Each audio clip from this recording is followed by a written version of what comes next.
Hey guys, and welcome back to another YouTube video. In this video we're going through the AFLW round 1 game between Collingwood and Melbourne, in which Melbourne got over the line by 7 goals in the end. Yes, 7 goals. And pretty convincing second half performance, and just ran over the top of Collingwood by 6 goals, 6 in the end, so 7 straight kicks. And just in the end, Bree Davey really did shine through for Collingwood, but other than that, the fantasy scores don't really reflect who dominated the game. I guess it was more so the weight of numbers for Melbourne and everyone contributing rather than the lone hand of Bree Davey, etc. So before we get into the video, remember to like and subscribe, turn the notification bell on so you know when I upload, and let's get into the video. So as you can see here, a new platform being used to try and showcase the scoring, I guess, as DT Live isn't doing isn't covering the females, so got to use another website, and I don't really like the look of the AFL website as well, because you can't really get that quarter by quarter breakdown. So if we look at the Melbourne side, you got Heath here on 94. If I just switch over my monitor over here, Heath on 94, and she just dominated pretty much the game. And if I switch this over to quarters, you can see second half domination, 72 in the second half, so really came home strong, and ended up with just 11 disposals, 2 marks, 11 tackles. The 11 tackles, as you will see across the weekend and across the women's fantasy, tackles are a major component, and you really need someone that has 8 to 10 tackles in a midfield position or as a forward position, as there aren't too many players that can grab the high mark totals that we see in the men's game. I don't think we've seen anything higher than I think we saw one or two girls get up to 10 or so marks, but I don't think there was anyone else that did that, whereas the males, you have some guys hitting 15, etc. like that.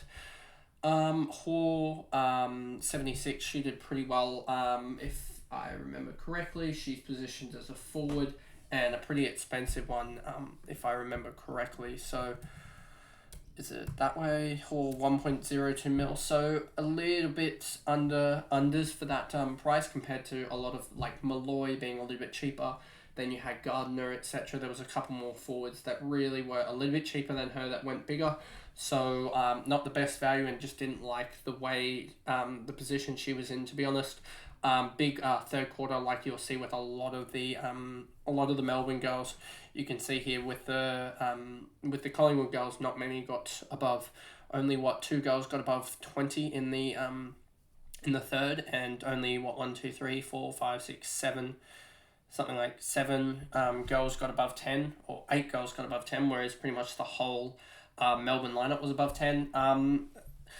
Then you have Taylor Harris, really does get high marks, so one of the few that does get high marks, and she really dominated that in that third quarter from memory, even though it doesn't really show it. She was sort of dominant and dominant across the game, but really in the third quarter her marking sort of came up trumps.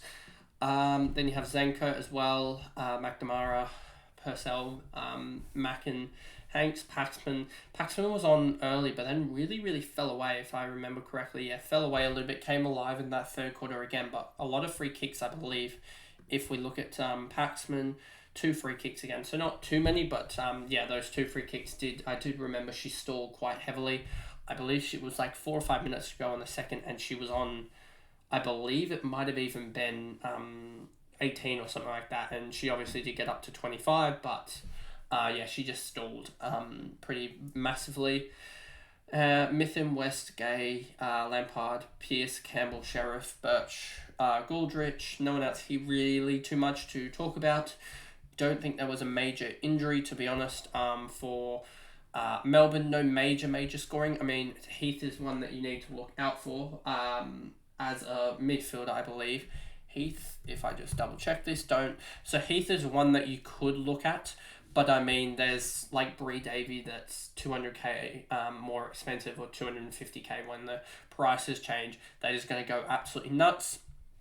as just missed her. She was coming back from an injury, didn't play the last year, and as this is my first year really taking on AFLW fantasy seriously, I just missed Brie Davey, and yeah, she should have been one of the first pick, to be honest. As if you look back at her stats, I mean, she's priced at, I believe, somewhere around that. Let me just get the calculator out. 867 divided by that times by 10 times by that. She's priced at 61 and she's gone 131. So yeah, she went absolutely nuts, I believe. So yeah, should have seen that. Her price at 61 when she averaged 90 her last full year of AFLW fantasy. So yeah, should have seen that, I'm pretty sure. And 35 touches was absolutely nuts. If we look at the quarter splits here, and you see 38, 46, 24, 23. I mean, she had 11 touches in the first, 10 in the second, and a goal in the second. She had 8 touches in the third, and then ended up with 6 touches in the last. So just a really consistent game. Didn't have the crazy non-disposal points with only 9, 29, 36 non-disposal points, I believe. 38 actually now looking at it, but 38 non-disposal points is still pretty big, and yeah, just racked up the disposal points with 23 kicks, which is 69 plus 24, so that's 93 non-disposal disposal points. Sorry. Then you have Can 95. What position is Can? Is she a midfielder? Yeah, she's a mid, so 95 is about average, but I mean, there was some girls, I think, around that 1 million range. If we look at the midfielders, you see there's a couple Whitfords, as well as obviously Davey, and then you had Anthony as well, all around that price range that Can, or lower than her, that did just as good or if not better. Bonucci, or Bonchi, 88, really good. 80, I think 85 is around the 100 or 105 marker that the men set down. So that is a really good score from Bonchi coming back. I mean, Melbourne are a tough team, and just looking at the fixtures here, who do Collingwood have in round 2? Collingwood have Freo, who are 6th, but they played a really bad, or a West Coast side that weren't the best, to be honest. So I think Collingwood bounced back there, and I think that is sort of a favourable matchup. But watch Bowers go nuts in that game, to be honest, after no one has her. But yeah, I think if we can stack a little bit up on the Collingwood Davey and get Benici in or whatever, or keep her in because I have her, that'll be fine. Rowe, Allen, Rowe and Allen. Let's look at their positioning. Rowe's a forward, so that was pretty good, and Allen is a defender, so not the best, but the defenders really stunk this week. To be honest, defenders seem to be hard pressed, like they do always. They seem to be one of the lower position average wise.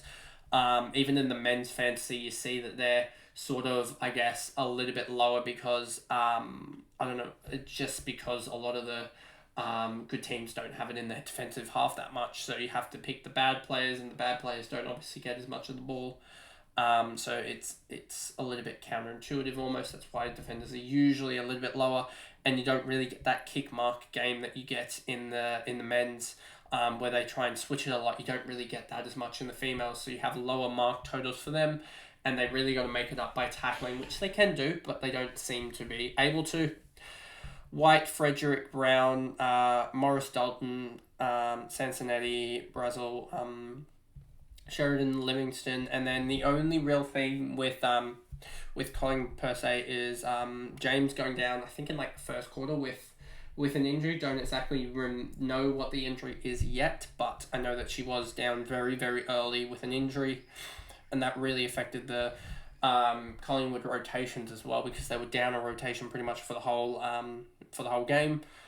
And so yeah, that pretty much is the video. Nothing much to talk about. Not too much that I remember, because this is filmed now on a Tuesday from this game. But just remember looking at this game, just thinking I've missed out on Brie Davies, so I'm going to try and bring her in when the Lockout lifts probably later today, but I mean, it's filmed actually on Monday. It's not Tuesday. I'm already getting my days messed up. But hopefully when the lockout lifts later today that I'll be able to get Bree Davey in and make some shifts so that my team is set up for week 2. But that is the video. If I switch back to the main screen, that's the first game review, and I guess I'll see you guys in the next one. Bye guys.